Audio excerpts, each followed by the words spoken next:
We thought buying our tiny home was the hardest part and finding land to put it on or a community to put it on. But today I want to share 5 things that nobody told us that I wish we knew uh, before we actually purchase a tiny home.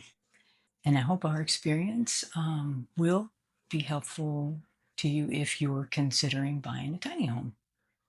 So, when you buy a traditional home, you don't think about things like where you're going to put your home and where am I going to park it? Do I want to buy land? Do I want to park it in a community?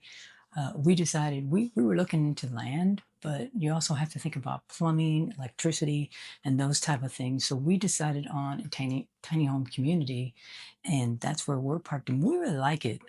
We've all the other people here, all like-minded people. So it feels like a really nice tight knit community. So I would say the first thing that we encountered that we weren't expecting is the stairs. The stairs to your tiny home obviously are important because you're going to be using them probably every day to get in and out of your home because tiny homes sit up higher because of water and whatnot. They sit up higher because all your pipes and everything are underneath your home.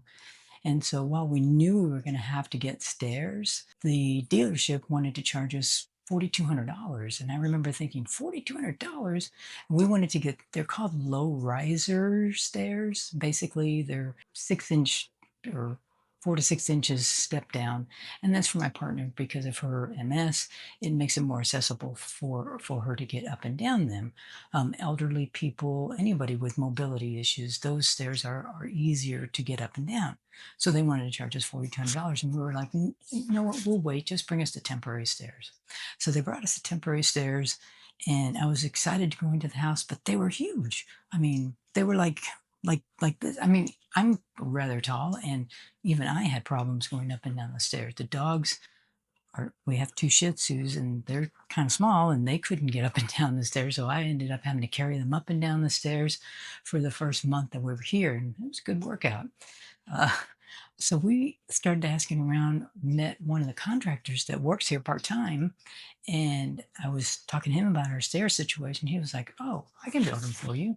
So he gave us a quote that was more than half less than what the dealership wanted to charge us. And we were like, "Cool."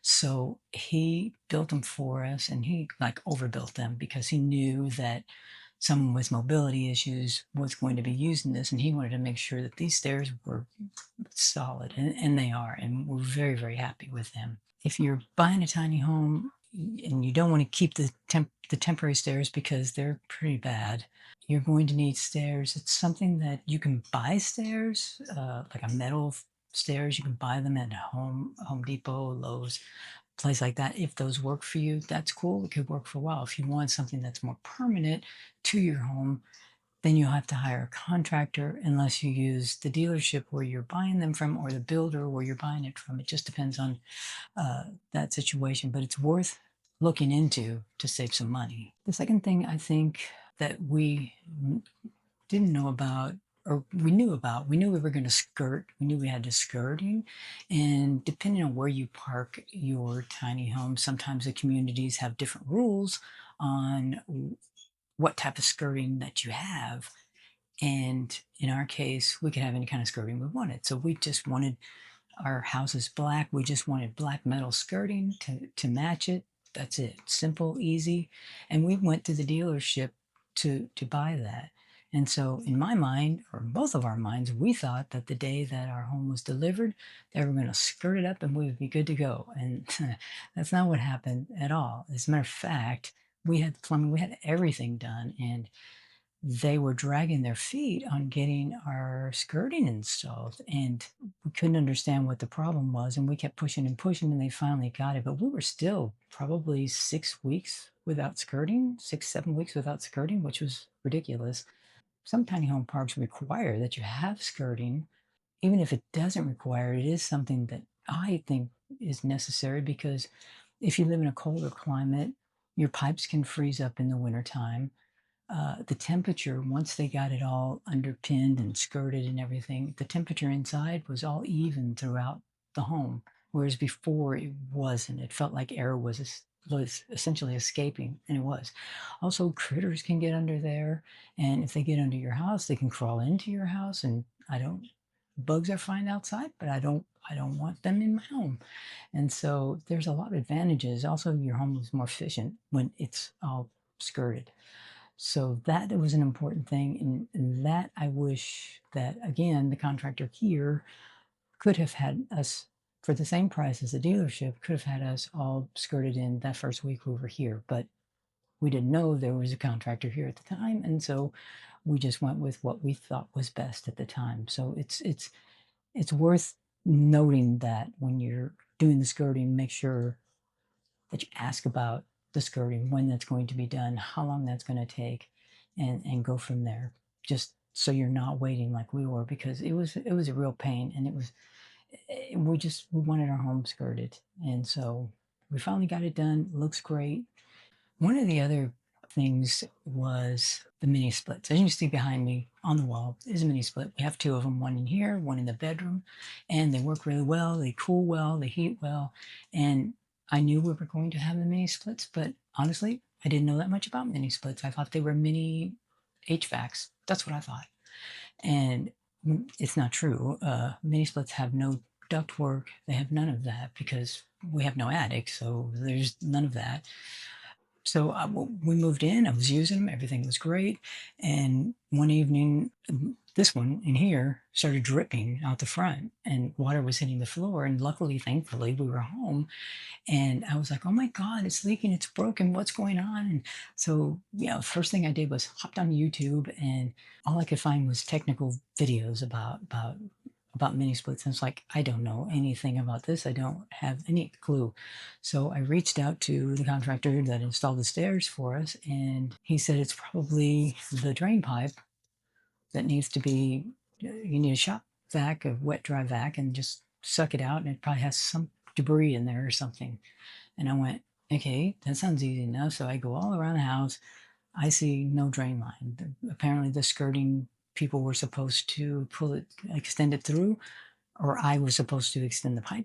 Drain pipes for each one. Each one under the house has a, a drain pipe. Each mini split has a drain pipe that goes under and leaks the condensation out. One of them, this one was clogged, but how do I get to it? I don't see it through. So he came over and he crawled into the house and he saw, oh, it's right in the middle of the house. That's no good. So the mini splits are in the middle of the house. The drain pipes are right in the middle of the house.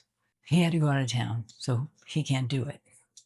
I got a shop vac, and one day I thought, okay, it's getting warm. Need this to work in here. So I took one panel off on the side of the house so I could see where the drains were hanging.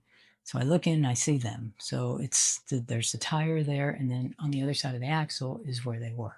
So I had the extension cord plugged in my my shop vac, and I crawled underneath the home, which is not very fun.